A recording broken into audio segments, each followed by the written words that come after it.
Let me now introduce the reason that we are all here today, Makram Rabah, who we should all be grateful for documenting that era.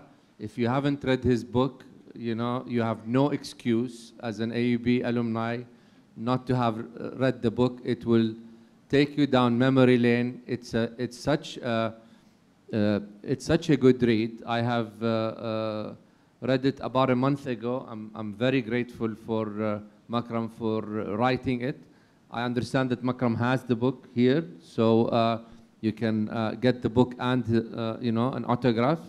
And if he runs out, you can also get it through Amazon. So no excuse for not getting it or getting several copies of it for those who were not able to make it today.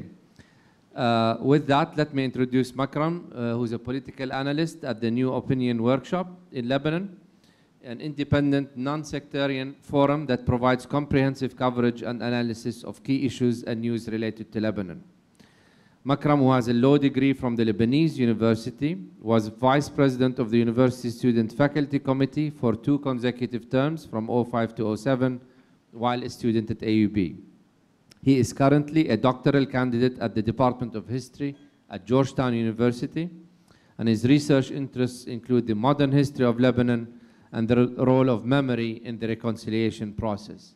Before I introduce Makram, let me say that after Makram speaks, and I've heard him speak and you'll find him extremely engaging, I would like to then ask all of you, I hope that the speeches have stirred your memory buds, and if any of you have comments, questions to any of the participants, please share them with us and share your own memories and your own stories about AUB. Makram, please.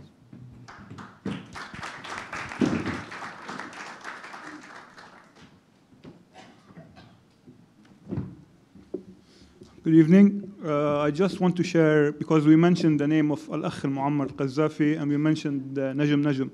After he was incarcerated and later released by the Palestinians, I guess, Najm underwent some plastic surgery and became a hitman for Muammar al-Qaddafi. So this is, as a historian, I like to share such trivias. he lent his services to a number of... Before I proceed, I would like to beg the permission of my fellow student activists around the room who all in their own right participated in the student movement when I went to UB, which was between 1999 and 2007. As my dear friend Hussein recognized some of the people around the room, the former VP Yusuf Haddad, and a good friend of mine who was also a VP, Joe Manogue, who crossed over to the dark side and became a member of the UB administration. I would like to recognize him and thank him for this organization and his diligence in organizing these events. As I told you, I was a student in UB in between 1999 and 2007. I was called a professional student because I was engaged in politics. Our talk here today doesn't include political activism. It talks about student life. So sometimes we, unfortunately, exclude people who were active on campus, but who were not politically active.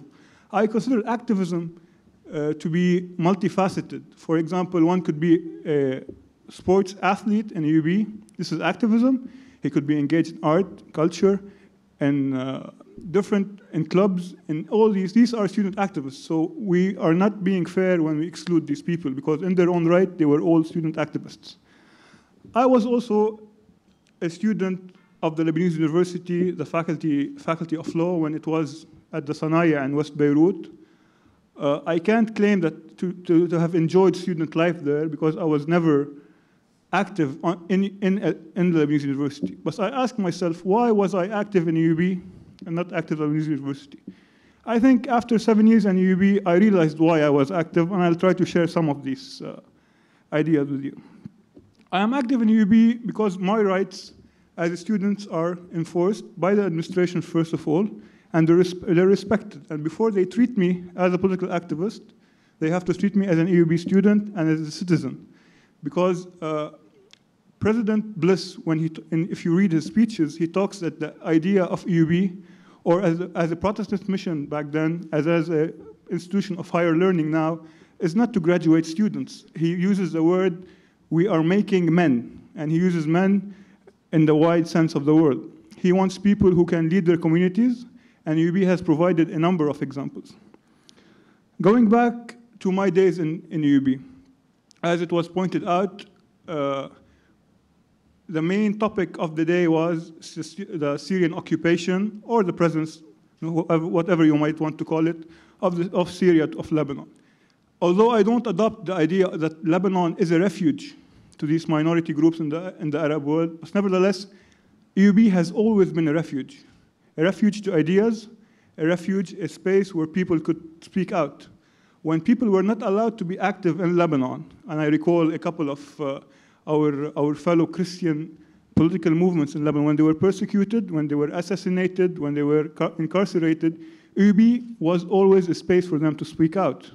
And I remember many movements came out from UB, not vice versa.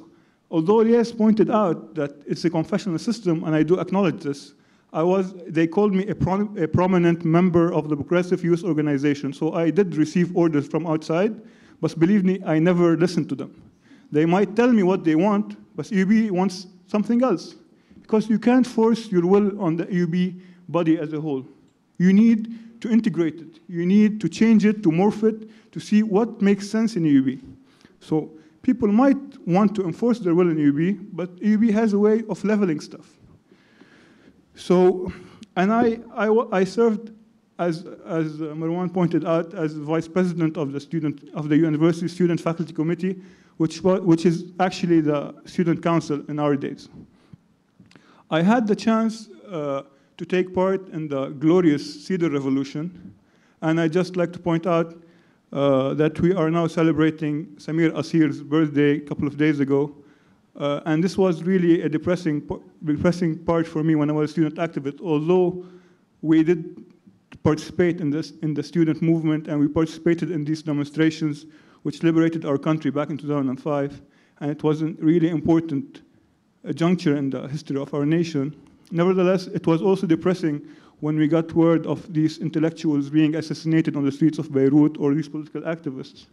So I eventually took a decision not to take part in these commemorations because it was a depressing activity. But nevertheless, on the March 14 demonstration itself, I was heading one of these big demonstrations. And any one of you who is familiar with the geography of West Beirut would know I was standing right next to the Jevinor building, which is, I think, a kilometer away from the main gate. I was receiving phone calls telling me to slow down because people were still rushing and they wanted to take part in the demonstration. This is not because they wanted to take sides with the political group. This is because this is what EUB is. EUB is to see what's right and doing it. This is what EUB teaches us. EUB teaches us to stand with what we believe in. EUB teaches us to celebrate diversity and tolerance. Although I might not be personally tolerant, but EUB taught me if one wants to be active in the public sphere, he has to be tolerant and respect the ideas of others. And I think that EUB, in more than one way, is an institution because it has been able to achieve things which the government wasn't able to achieve. And I recall after the Israeli aggression on Lebanon and the war on Lebanon in 2006, we were among the only, which coincidentally the EUB took part of in the relief work and in helping the displaced in Beirut. We were the only university in Lebanon that conducted student elections. And this was a big challenge. And I do acknowledge the bravery of the EUB administration because everyone was scared, especially after what was happening in the country, after the polarization of the country. No one wanted elections. Everyone was too afraid to conduct elections. But I acknowledge that the administration, under the leadership of President Waterbury back then, and the Dean of Students, who is retiring now, Dean Kisrwani, went ahead and conducted student elections. This is to say that democracy doesn't take breaks. Democracy doesn't listen to people who say it's too dangerous to conduct elections. Although I was personally accused of tampering with the elections, which wasn't true, everyone looks at UB to be a reflection of what will happen. This is why political leaders in Lebanon care about EUB. They don't care about EUB because they want to enforce their will, but because EUB is multifaceted, because EUB is so diverse, they want to know what the people want. They might not like what the people want, but nevertheless, they call us up and tell us what's happening in EUB. They want to know what will happen in the country. And in 2007, when Lebanon didn't have a president, we conducted student elections. And these few examples which I give you is what make EUB great, and this is what made EUB great during my times at EUB.